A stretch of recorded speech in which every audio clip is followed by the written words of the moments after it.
જીવન સરિતા પ્રાથમિક શાળા રજૂ કરે છે KBV मतलब કે कौन बनेगा विद्यापति हिरेन के संग।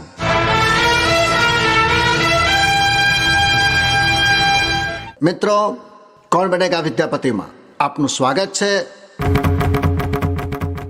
આજે પલક બહેન આપણા મુખ્ય મહેમાન છે, તે સ્વેચ્છાએ આપણી સાથે જોડાયેલા છે, તો આજે થોડા પ્રશ્નો એમને આપણે પૂછીશું। પલકબેન, તમને કયો વિષય સૌથી વધારે પસંદ છે? મને ગુજરાતી અને સમાજ સૌથી વધારે પસંદ છે। તો હું કોણ બનેગા વિદ્યાપતિ વતી કયા વિષય ઉપર તમને પ્રશ્ન પૂછી શકીશ?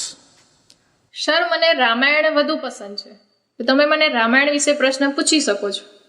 ઓકે મેડમ, હું તમને અહીંયા એક વાત કહેવા માંગુ છું કે અમારા KBV કોણ બનેગા વિદ્યાપતિમાં સૌથી મોટો માઇનસ પોઈન્ટ છે કે તમને કોઈ જ લાઈફ લાઈન મળતી નથી। ઓ, તમે પહેલો સવાલ, બીજો સવાલ, ત્રીજો, ચોથો, પાંચમા સવાલે તમને જો પાસ થઈ જશે તો ઇનામ આપવામાં આવશે। ત્યાંથી તમારે નીકળવું હોય તો તમે નીકળી શકો છો, અને જો તમારે આગળ જવું હોય 10 ક્વેશ્ચન સુધી અને મોટું ઇનામ જીતવું હોય, પરંતુ પલકબેન ધ્યાન રાખજો, છઠ્ઠો સવાલ કે સાતમો સવાલ તમારો જો ખોટો પડ્યો તો 5મા નંબરની ગિફ્ટ પણ અમે પાછી લઈ લઈશું। તમે તૈયાર છો? હા સર, તૈયાર છું।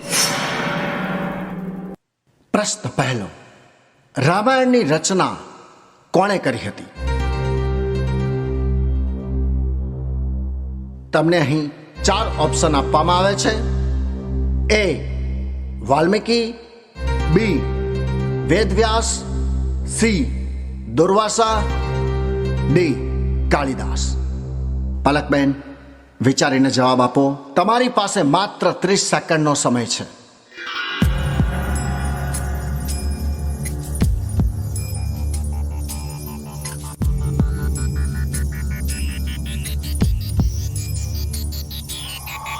સાચો જવાબ છે A વાલ્મીકી।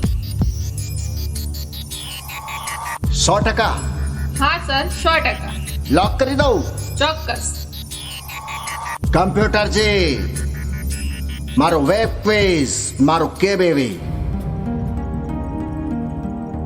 જવાબ સાચો છે। પહેલો પ્રશ્ન તમે જીતી ગયા છો।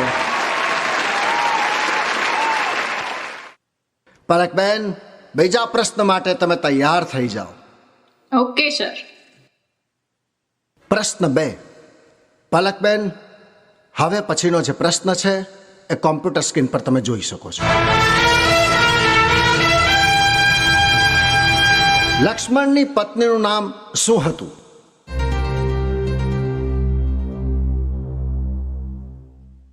A Sita, B શ્રુતકીર્તિ, C Mandvi, D Urmila.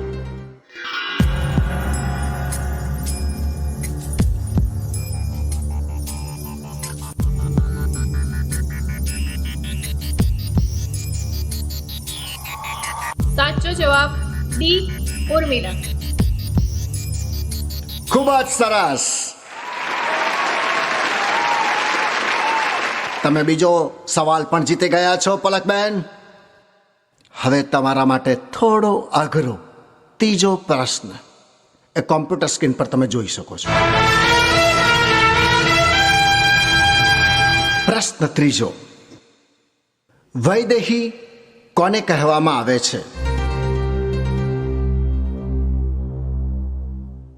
A Mandvi, B સુનૈના, C Sita, D Urmila.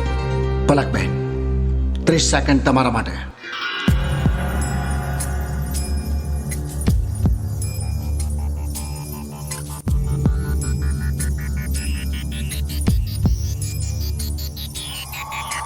સાચો જવાબ C સીતા। સાચું કહો છો બેન તમે? હા સર વિચારી લેજો. હા સર. કમ્પ્યુટરજી,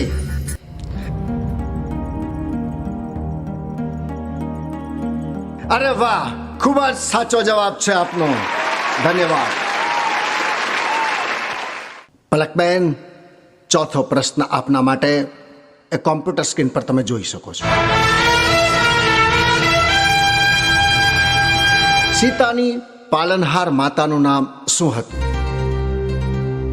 એ Suruchi, B Sunayana, C Sulochana, D Suniti. 30 second. Palakben.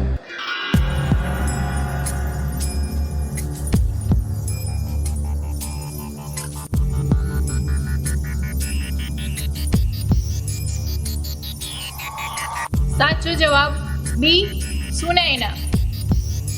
વિચારી લેજો. હા સર. હવે તમે એક જ સવાલ બાકી છો ઇનામ જીતવામાં. હા સર. લોક કરી દઉં? હા લોક. 100%. 100%. શ્યોર છો તમે? હા સર શ્યોર. કમ્પ્યુટર છે.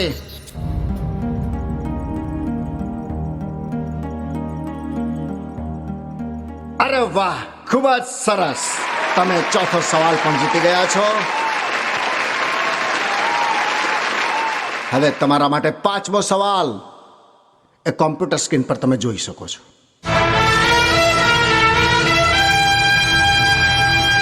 ભરતની પત્નીનું નામ શું હતું?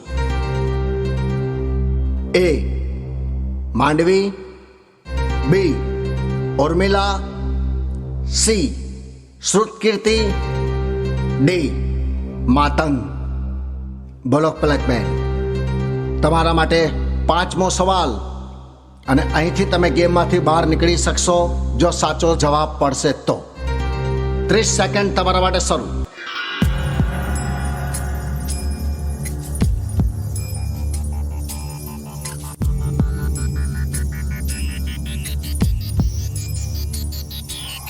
જવાબ એ માંડવી. કમ્પ્યુટરજી, શું કરીશું? પાંચમો સવાલ, ઇનામ આપવું પડશે. તમે શ્યોર છો બેન? ઇનામ જીતી જશો? હા સર શ્યોર છું. એજ્યુકેશન પેન ડ્રાઈવ અમે તમને આપી રહ્યા છીએ. તો એજ્યુકેશન પેન ડ્રાઈવ તમારા માટે ખૂબ જ ઉપયોગી રહેશે જો તમે આ જવાબ જીત્યા તો. કમ્પ્યુટરજી, લોક કરો.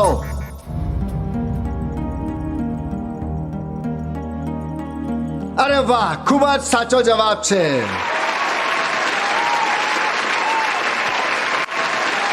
પલકબેન, તમે પેન ડ્રાઈવ જીતી ગયા છો.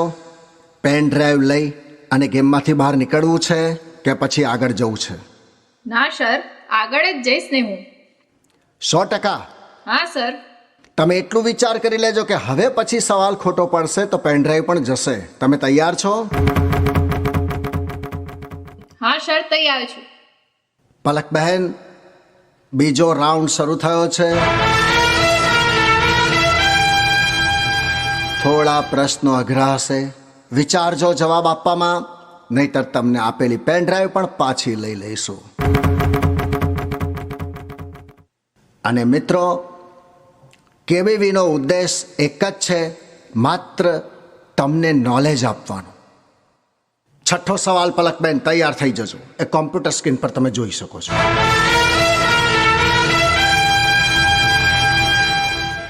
રામાયણમાં કેટલા સર્ગ છે?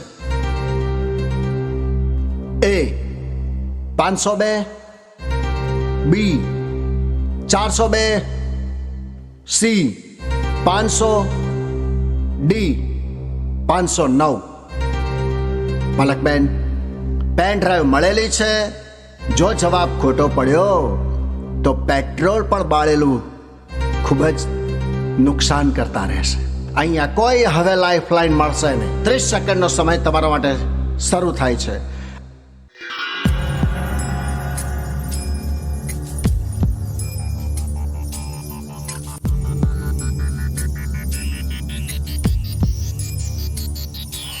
આ પ્રશ્નમાં એ અને સી માં થોડી કન્ફ્યુઝ છું સર. બેન, નિયમ તમને ખબર હોવો જોઈએ. નો લાઈફ લાઈન.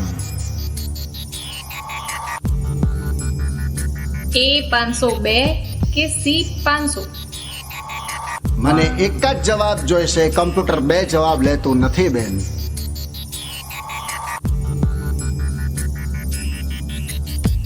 હું એ 502 સાથે જવા માંગુ છું સર.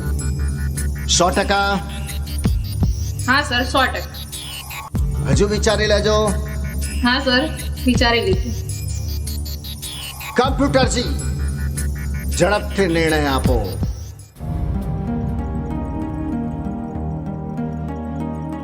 અફસોસ, તમારો જવાબ ખોટો છે.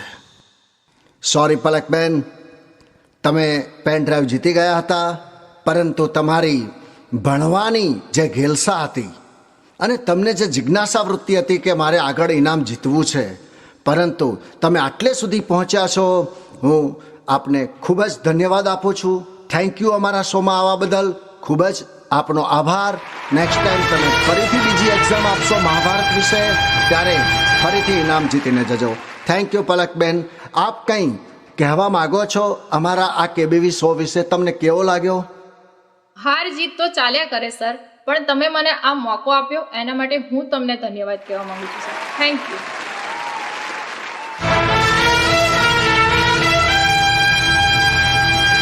આ શો દરેક ગામમાં જશે. દરેક ગામના બાળકોનો વિકાસ થાય, એનું એજ્યુકેશન વધે, એ માટે આ કેબીવી કોણ બનેગા વિદ્યાપતિ આપણે શરૂ કર્યું છે. તો જીવન સરિતા વિદ્યાલય, જીવન સરિતા પરિવાર, જીવન સરિતાના શિક્ષકો દરેક માતા પિતાને એક જ સલાહ આપે છે, અમારો હેતુ માત્ર એજ્યુકેશનનો છે, અમારો હેતુ બાળકોનો વિકાસ કરવાનો છે, અને સૌથી મોટો હેતુ તમારા બાળકોના મોબાઈલ જે છે એ છીનવવાનો છે. મોબાઈલ મૂકી દે અને એજ્યુકેશન તરફ એ આગળ વધે.